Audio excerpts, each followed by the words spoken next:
Olá, o CULT, o seu jornal cultural de Mato Grosso do Sul, está começando. E hoje, eu, Genival Mota e Daniel Rockenbach, vamos tratar de literatura e outras narrativas. E nós recebemos também aqui no nosso estúdio o cineasta Rodolfo Ikeda. E daqui a pouco a gente vai falar sobre a importância da literatura ou da leitura para quem lida com a sétima arte. E o Daniel tem uma ótima notícia para nós do mercado editorial, né? Tem uma editora que já começou atuando no primeiro semestre deste ano e até o final do ano vai lançar vários clássicos, né, Daniel? Conta pra gente aí. A gente vai falar aqui um pouco hoje sobre a editora Antofágica, uma editora lá de São Paulo, que o pessoal está publicando agora os clássicos da literatura. Eles estão escolhendo a dedo alguns clássicos, eles estão tentando trazer para um público contemporâneo.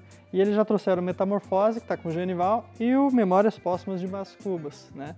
Do Machado de Assis, o Kafka, o Metamorfose, é sensacional, com ilustrações do Lourenço Mutarelli. É um trabalho de primeiro, os caras querem resgatar os clássicos, dar uma nova roupagem e trazer para o público de hoje. Uma ideia mais contemporânea, com textos diferenciados, tipo esse mesmo do Machado de Assis. Tem um perfil do Machado escrito pelo Alê Santos, que o pessoal do Twitter vai reconhecer ele como Savage Fiction, que é um autor que se dedica a falar sobre a literatura negra, né, sobre afrofuturismo e várias questões. E ele ressignifica essa questão do Machado ser negro, enquanto negro, né? E uma coisa que por muitos anos a academia mesmo fingia ignorar, né? Tanto é que em uma das primeiras páginas você já vê aquele retrato do Machado de Assis, como ele era mesmo, e não esbranquiçado, como tenta fazer. Escravos, neto de escravos, que teve uma formação toda como um autodidata, né, que foi alfabetizado pela sua madrasta, que aprendeu francês ajudando o padre como coroinha, ele aprendeu francês, e aí ele vai ler. Era um gênio, né? O camarada realmente, assim, um diferencial. O mais legal da edição do Metamorfose é o fato de que o Lourenço Mutarelli criou as ilustrações. O Lourenço Mutarelli é um cara que a obra dele conversa muito com Metamorfose, é um dos livros favoritos dele. E no caso do Memórias Póstumas, eles resgataram uma edição extinta, né, do Clube do Livro, da época, né, de 1940, que tinha várias ilustrações do próprio Cândido Portinari. Eu vi, então não é qualquer edição 80 né, que veio. ilustrações do Portinari. Pois é. Né? Quer dizer, e a gente está tratando aqui sempre da literatura e outras narrativas, quando a gente vai para as artes plásticas, né?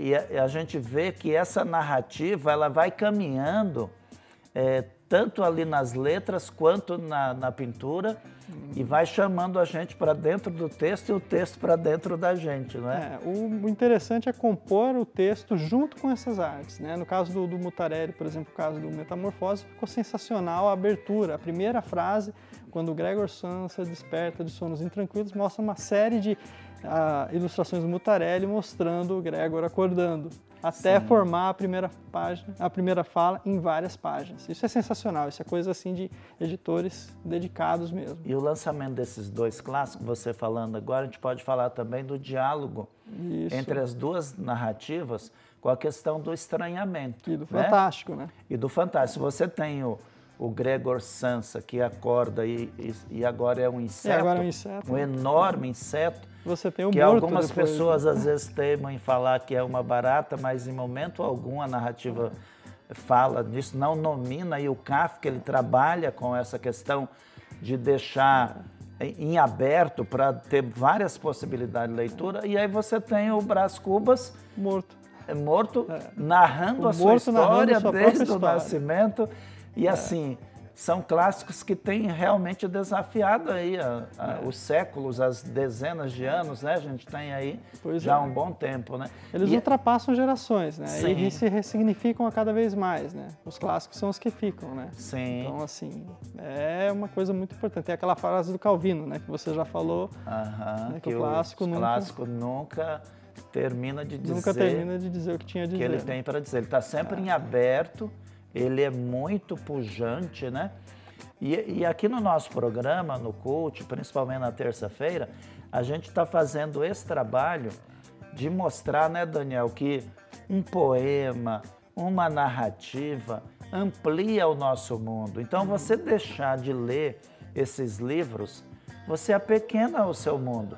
E a gente vê, na realidade, como que também esses clássicos têm influenciado outras produções literárias, né? E outras artes, né? No contemporâneo. Então, é muito interessante também que eu achei, e eu estava olhando aqui as ilustrações, e você já deu uma olhada aí. Olha a questão da composição da própria capa, né? E aí a gente tem aqui agora já no Brás Cubas, aqui o desenho do Portinari. Então a gente vê, e como que você percebe, quando todo mundo fala em crise no mercado editorial, grandes redes de livrarias fechando, e aí uma editora que fala, eu vou resgatar os clássicos, que às vezes algumas pessoas têm até medo, né?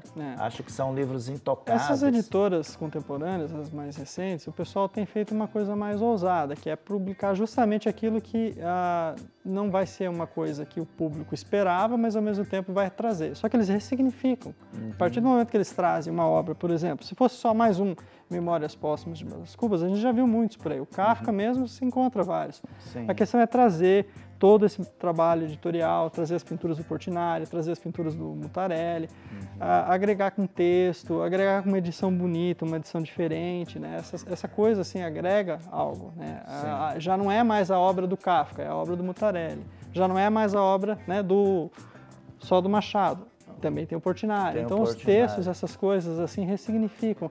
E aí, às vezes, quando a gente encontra tantos livros assim banais, às vezes nas prateleiras, que acabam se empilhando e até levam grandes editoras à falência, justamente por inundar o mercado, você aparecer com uma editora pequena, que publica um número relativamente pequeno, mas tenta alcançar um público, né, interessado, não tem. Né? São obras que não estarão na lista dos mais vendidos. Ou né? talvez até entre. Às vezes até entre, mas algumas a gente fala porque em cima de toda essa prática que está tendo, eu acho que a partir do CUT, de repente, vão começar a entrar nessa aí.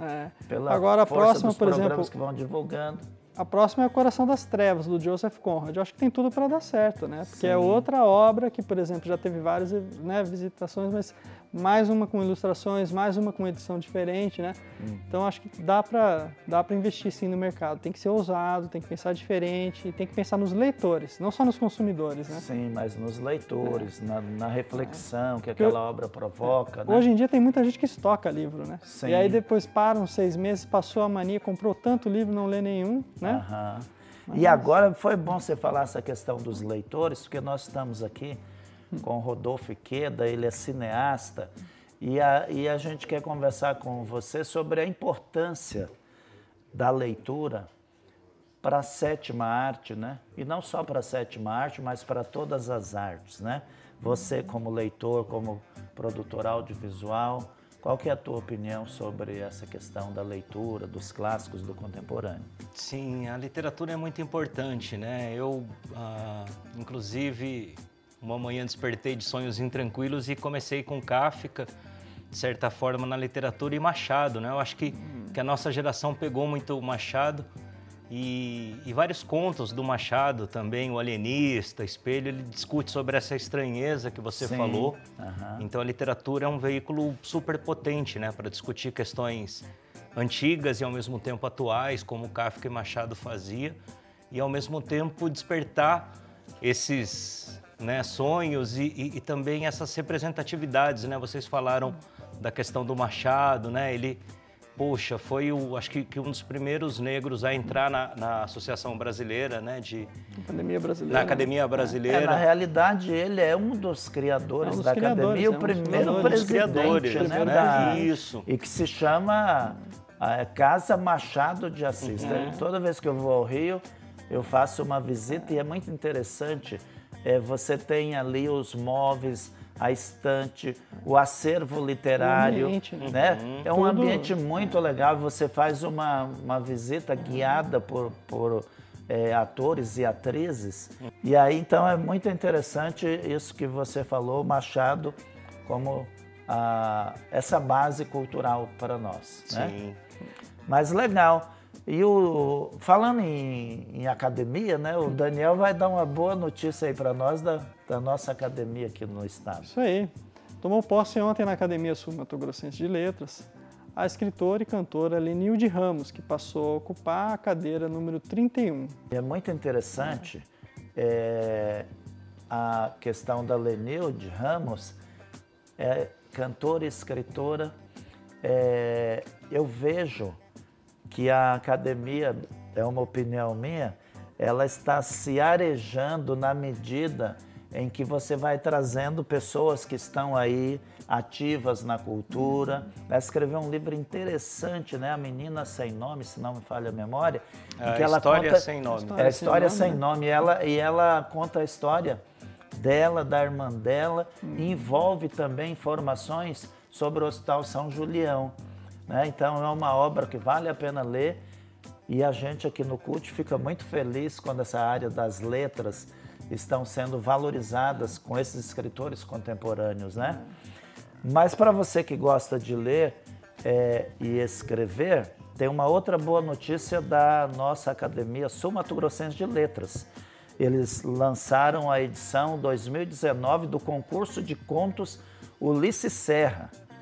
E como o tema é livre, você tem mais facilidade para participar e tem premiações em várias categorias. Os interessados podem entrar no site da academia e se inscrever. Vamos participar, vamos mostrar a nossa criatividade. Nós queremos agradecer a presença do Ikeda aqui, o cineasta. Eu que agradeço. Né? Queremos agradecer você que nos acompanhou até aqui. Toda terça-feira nós estaremos aqui, não é, Daniel? Falando de literatura. É isso aí. Literatura, outras narrativas, quadrinhos, tudo que tiver a ver com o nosso universo. Isso. E amanhã você vai estar com Lubi Gatão aqui no CUT e ela vai falar não só de teatro, mas de todos os outros aspectos da cultura. Até o nosso próximo encontro.